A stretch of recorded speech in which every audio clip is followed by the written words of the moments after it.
Hi, everyone. It's Adrienne with Good Dental Media, and today I am joined with our guest, who is a dental professional, has been in the industry for almost 40 years, uniquely equally split 20 years as a clinician and practice owner, and now as an advisor on the business side of the industry. Dr. Anthony Stefanou. He is a 1987 graduate of Tufts University School and of Dental Medicine in Boston. He's been the dental director, director of product development, and director of professional relations for several dental companies, and now is a CEO and founder of several dental specific business companies. Dr. Stefanou earned a CBI designation from the prestigious IBBA and is the founder and CEO of Connect the Dents. I know Connect the Dents, a dental exclusive mergers and acquisitions and business development advisory company, which offers a number of services, including representation for dental companies interested in acquiring other companies or selling their company. This includes working with dental manufacturers, dealers, organizations, software, services, technology, companies, as well as DSOs looking to expand to find new affiliate opportunities. He is the developer of the OPA, Objective Practice Appraisal System, and his company has completed over 2,000 practice valuations throughout the country. He's also the founder of the Dental Sales Academy.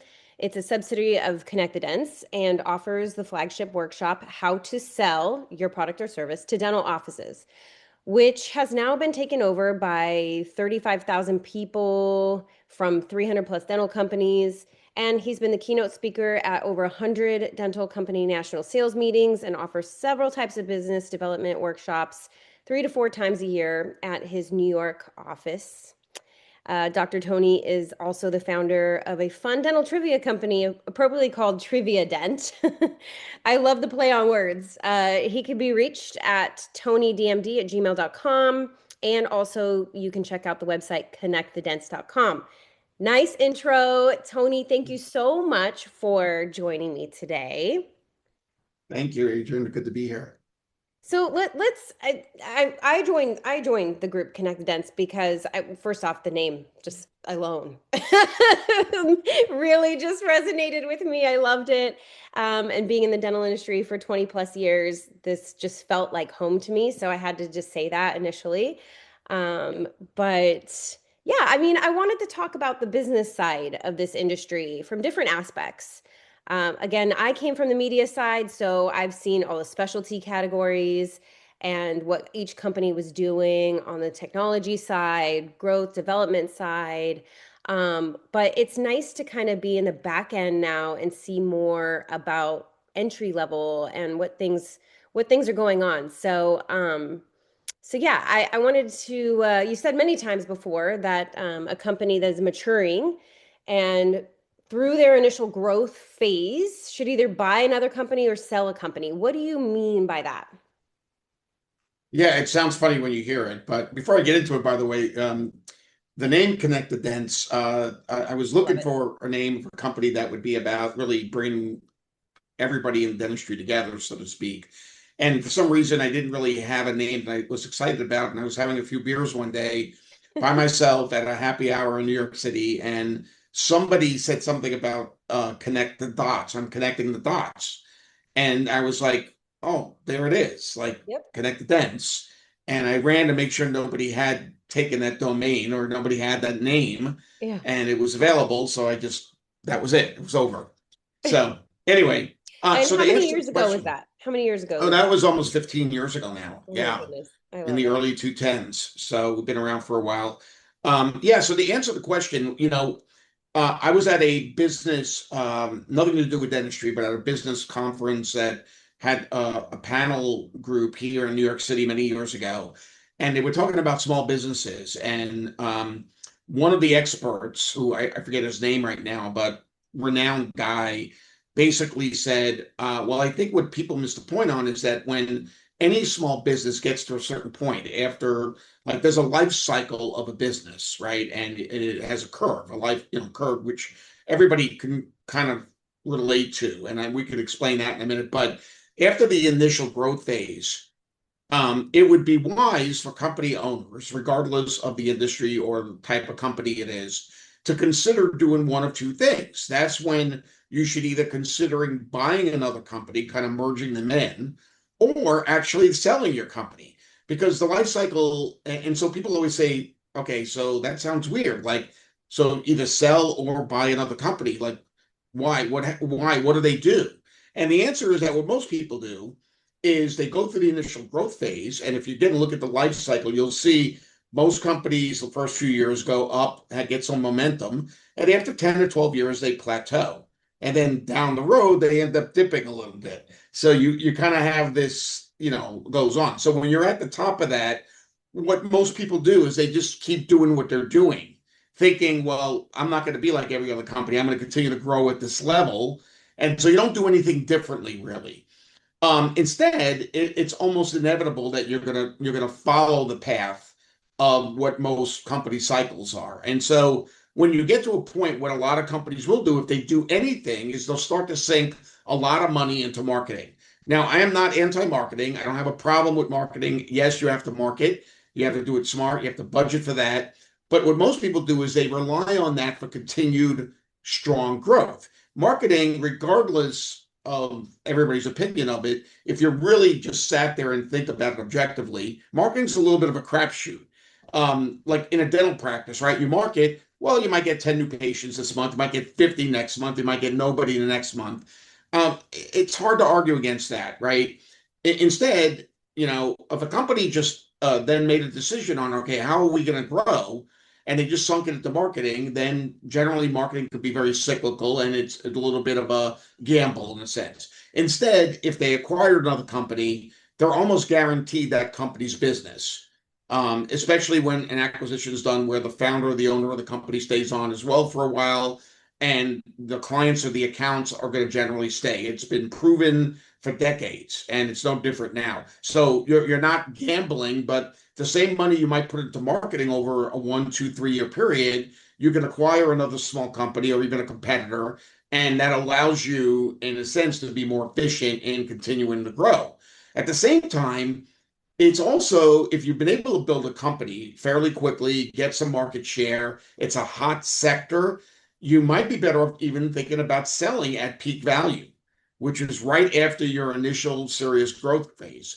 And if you're good at doing that, if you've already built a company once before, then cash out and consider a year or 2 or 3 years down the road doing it with another company once a non-compete is up or wherever it might be.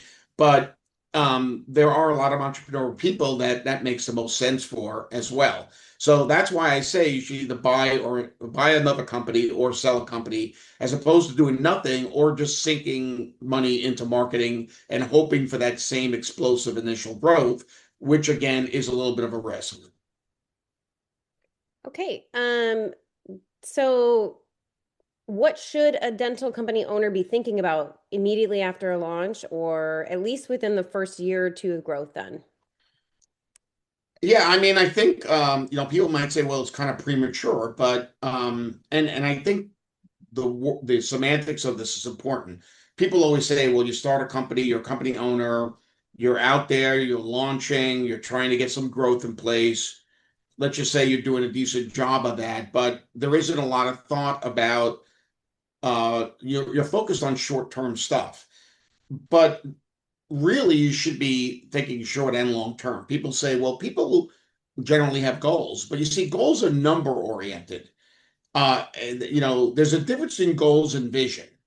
So Hmm. I always say if you are launching something or you're starting a company, you should be very clear with yourself and have that strategy from the very beginning as to, am I in the short term or in the long term? In other words, you can't launch and then say, I'll see how this goes. Maybe I'll be around 30 years, maybe I'll be around 5 years. You have to have a vision. Like you have to say, okay, our goal and technically our vision, because vision has emotions attached to this, is our vision is going to be we're just going to look to get to, let's say you're a DSO. Is your goal, is your vision, is your thought process going to be we're going to get to 50 practices and sell? Or are you saying we want to be Heartland and go to 1,500, which is pretty hard to do? But if you don't have that in the first year or so, if you don't launch with a vision of what are we really doing here, short and long term? You know, are we here for the long term or are we not? And then you're able to plan and budget accordingly. Or are you in this to get a market share percentage? And then within the next 3 to 5 years, once that market share and your value of your company has reached a certain point, then you're moving on because that really affects what you do in your launch phase, your first and second year. So what I mean by it is just everybody has to have that vision of are we in this short or long term, and let's think short and long term in day one, and not just let's see how this goes. And I think too many company owners do that. Right. Uh, so basically have a plan or a concept of an exit strategy, Well, right? yeah. In other words, so yeah, the exit strategy thing, which I am saying the same. I meant to say that specifically in the last question is you should have your exit strategy even in the first year or two of launching a company. Hmm. An exit strategy, by the way, does not mean, even though it sounds like it means, it doesn't mean that you're going to retire. You could be a 25, 30-year-old, 35-year-old entrepreneur, and the idea is to get to a certain point and then move on or stay with a company that maybe acquires you. But that's an exit strategy. It doesn't mean you're retiring and moving to Hawaii, but having an understanding of what your exit strategy is. So in dentistry, we've got these legacy companies of several generations, right? Pass them down to their sons or daughters. Hmm. And we see that over and over. There's tons of them out there. Well, they knew their exit strategy to begin with, which is a positive. All right, I know Adrienne's my daughter. She's going to take over the company in 10 years. And one of the problems today is that in 2026, the generation of kids these days are not necessarily interested in their parents' practice or their parents' business. And we see a lot of that now where we have these legacy companies where they thought all along that their kids were going to take over, and now they're starting to get that sense that their kids may not do that. So even in the early stages of building a company right now, you really should try hard to have a sense of is the vision and is it a strong possibility that you're going to pass this down, or are you going to have to go outside eventually for your exit strategy? But knowing that from the beginning also does affect a lot of things in how you build and grow your company. And I think that's really important because it was easier decades ago or even up to fairly recently, knowing right off the bat that you were passing it down. It's not really the case right now. So you really have to have a plan B as well if you're running a legacy company and understanding the fact that this may not be the case. Like, I have a daughter. I mean, myself and my wife are both dentists, and my daughter, we knew early on she wasn't going to become a dentist. So it wasn't like, it was one of those things where, oh, we'll have a practice for 40 years and then, our daughter will come in or whatever and take on. We knew that wasn't the case. So there was a different thought process on the exit strategy. So exit strategy just means what is going to be that step when you're ready for it, or who is going to be a typical person that might eventually acquire your company. And to know that in the early stages is really important as well. Interesting. Very cool. Well, and vendors in this space, there's so many up and coming. There's so many that's been around for a long time, and you and your team, you know them all. So I love that. I love that you Well, I think you specifically know are a in lot this more than space. I think you know many more than I even do. So that's kudos to you. Hey, That's to combine, we could do big things. So definitely keep this group in mind if you're looking to buy or sell. So moving on from vendors, even though I love them and they have my heart, let's shift yeah. to dental practices. Your company, Connect the Dents, has done 2,000 over 2,000 practice appraisals in the past 6 years as a third-party objective standalone service. You've been on record saying that regardless of where you are in your career or practice growth cycle, every owner should have an appraisal done to determine their fair market value on a regular basis, not just when they are ready to sell. So what can you say about that? Yeah. So again, going back to outside of dentistry, if you speak to business experts, okay, or Mhm. even if you're a homeowner, right? it's always a good idea to know where you stand instead of making an assumption Right. where you are. Even if you're not thinking of selling your home right now, or let's just say you have an IRA, you have a retirement account, a 401k, you don't just keep putting money in and don't look at the value of your portfolio because you don't keep contributing. If it's a losing proposition, why would you do that? So you periodically you take a peek at it, see how it's doing. So when it comes to dental practices go through that phase again. They have a growth strategy, they plateau a little bit, and then they eventually slow down a little bit. But it doesn't matter what stage you're at, because if you're building a large practice, eventually you might want to have a partner, or you're going to bring an associate in, and that associate might be your eventual exit strategy. Or you're let's say you're going through a divorce, and you need an asset determination because you have to know the value of what you have. It doesn't matter. Or maybe you're thinking of hiring a consultant, and the consultant's going to come in and help you continue to grow the practice.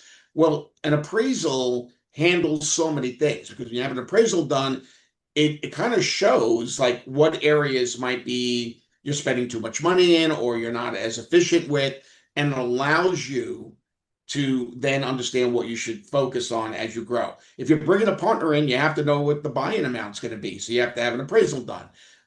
If you're having an associate, it's good to know where your practice is when that associate started. So when your associate's looking to buy in a few years, your associate can say, okay, yeah, I helped build the practice. So why would you charge me that much to buy your practice? So knowing what your practice is worth before the associate walks in, knowing what your practice is worth now, so you can say to a partner, here's the buy-in amount, is important. What most people do, and we've done surveys on this, is it is amazing. They think, well, only appraisal right before I'm ready to sell.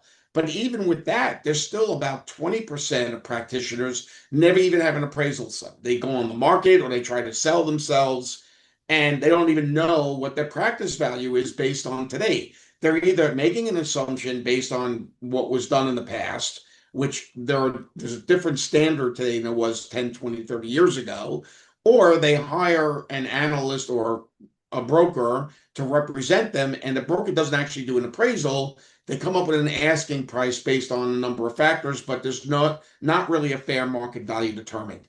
So really, it doesn't matter what stage you're at. It's good practice for you as you grow, as you plateau, as you bring other providers in, as you consider an exit strategy, all of those different stages, it is good to invest into a very modest fee to know exactly where your practice stands based on today's standards, not on assumptions or slapping a number based on what was done 10 or 20 years ago, because the industry's changed. This is offered just like as a standalone service with Connect the Dents. It's not no strings attached. They could just say, "Hey, I would love for you to perform a practice valuation," and that's all that you can offer them at the Well, time. that's all they would sign up for. See, a lot of the problems is if they have an appraisal done very often, it's done by, let's say, they're almost ready to sell. They hire a broker, and the broker says, "I'll do a free appraisal for you with the understanding that you list with me." So that's one of the issues, right? It's attached to that. So it's a little bit threatening to the dentist. Are they actually getting a real fair market value? Are they getting an objective number? Or Mhm. is it just mainly like, I'll do something this for you if you list with me kind of thing? So what we offer is it doesn't matter where you're located, shape, size, specialty, GP, it doesn't matter. If you want a third party, not to make you happy, we're not there to say, hey, I'm going to give you a really nice appraisal so that you work with me in the future. That's not the way we do it. So when a dentist practice owner comes to us, what they're getting is this is currently, as of today, what your practice fair market value would be if, in fact, you decided that you wanted to go on the market for whatever reason. And that's all it is. It's not like you have to list with us. We're going to want to broker your deal or whatever. We do an actual fair market value that's objective. So on that note, when practice owners are actually ready to sell or consider affiliate with a DSO, um, you know, is it better for them to do it themselves or hire a traditional dental broker to handle it? Or, as far as those models goes, what's flawed and what doesn't yield the best results? Well, they're both flawed. And this has been proven. This isn't something that's one of the reasons that with us here at Connect the Dents, we decided, and as a dental professional myself, working with colleagues all over the country, I realized that those are the two ways that people go about things. Either a dentist says, well, I kind of know what my practice value is, and I don't want to pay a commission to a broker, so I'm going to go out there and do it myself. Well, this is no different than, let's say, a company owner or a manufacturer. If you represent yourself in a sale, the emotions kick in. Mhm. Okay, so you're going to be like, I'm either going to be a tough son of a bitch and I'm going to stick to my guns. You might have a completely unrealistic uh, expectation because any buyer, whether a DSO or another buyer, they're gonna do an analysis and they're gonna come up with an offer based on the analysis. But if you're emotionally, because you are attached to your own practice, and it's your baby, you're either going to set the number too high or too low. And believe me, a lot of times it's too low at this point, and you think that you're doing the right thing. But even if it's somewhat high and you start negotiating, because of the emotions that are attached, it is very difficult for you to not become vulnerable at some stage. Mhm. So trying to sell it on your own has a lot of flaws. Trying to then go to a traditional broker, here is the issue with that, especially in today's world where we're dealing with things are more complicated from a business perspective. Okay. So let's just say you have $1 million practice and you hire XYZ broker. What they will do is they'll do some sort of analysis. They'll come up with an asking price. Number one, is their asking price really grounded or not? Because again, it could be in either direction. It could be totally overvalued or undervalued. I mean, we see in $1 million practice, traditionally they would put a 700, $800,000 value on that because it's 70, 80% of 1 year collection, which is ridiculous, but that's the way it was done, as Mhm. opposed to actually doing an appraisal, and you'd be surprised that $1 million practice should very well be worth 1.2 million. That's a $500,000 swing. So first of all, is the broker actually doing a real analysis here? And the second thing is, okay, the broker then lists the practice publicly, and their idea is let's just get in 5, 10 buyers and let them bid. It becomes an auction. So here's your baby as a practice owner that you built for 20, 30, 40 years. Okay, you've seen your patients from when they were toddlers all the way up to college age or marriage and having kids themselves and families for a couple generations. And now you've got people bidding on your practice, which again is not comparable to bidding on a house. Okay, because when you sell your house and you move away, well, you hand over the keys when you sell, and yeah, you should try to get maximum value. But you don't always, if you're trying to sell to the highest bidder, the right buyer who's going to take care of your patients has the same philosophy, and you may be staying aboard as well. So you're living with them, so to speak. May end up with the practice. Would may end up with your practice. So what brokers do is they try to like auction off whoever offers the most gets the practice. And with the fact that the practice is a living, breathing creature, so not tangible, just items like a house that's sitting there, it's a very different world and it's very dangerous to open it up to auctioning. On top of that, you have 5 or 10 different buyers all asking for different information. It becomes chaos. So it becomes overwhelming. And a lot of the practice owners get burnt out with the process, a lot of issues and all that. So we do things a little differently at Connect the Dents. We have basically a matching system. Our system is set up so that if in fact you've had your practice appraised and you say, hey, you know what, I'm going to consider maybe affiliating with a group. Well, and trying to do it on your own, you don't know the differences between the groups. You don't really know. You're dealing now with some corporately owned programs. It's not only complicated, but it can be kind of intimidating. So the idea behind it is, okay, what are the two problems here? Number one is for hiring a traditional broker and having them auction the practice off, all they're doing is finding multiple buyers for you.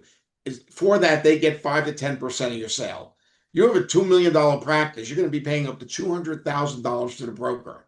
Okay, which even if the process went well, you're not that excited about as a practice owner. That's another flaw here. You end up at the end saying, I can't believe I just paid $200,000 commission. So we do it a little differently. We do it so that we've done the research on the different buyers out there. We're going to say to you, okay, we're going to bring you the best match. We have like a dating service. we have profiles on buyers. We are able then to say to Dr. Jones, here's what we believe is the best fit for you. Okay, make the introduction, represent the doctor to the group, and allow them an opportunity to see if they like one another without the chaos of multiple people trying to get different reports from them and bidding on the practice. And when you do it that way, and you eliminate having to kind of weed out or seeing what sticks on the wall, you end up with a much better system. On top of which, we don't charge a brokerage fee, zero. So the system is a win-win-win for everybody that's involved, and we're the only company that does that, and hopefully we stay the only company that does that because it's a process that works very well. It's very efficient, and people are not adversarial. They're not upset with the deal. They don't end up being looking back 6 months after the transaction saying, "I wish I didn't do it that way." Right. So that's the difference between the models. Okay, well, we're running out of time, so Yeah, I would say just if a company owner or practice owner, so a vendor, company owner, practice owner, or a DSO, if they want to know more about how they can work with Connect the Dents with their matchmaking service, represented as a buyer or a seller, doing a separate evaluation, how may you be able to help them, and how can they contact you? I did note in the beginning of this. But let's reiterate where yeah, I'll make it very quick. I mean, it doesn't matter what kind of dental company you are.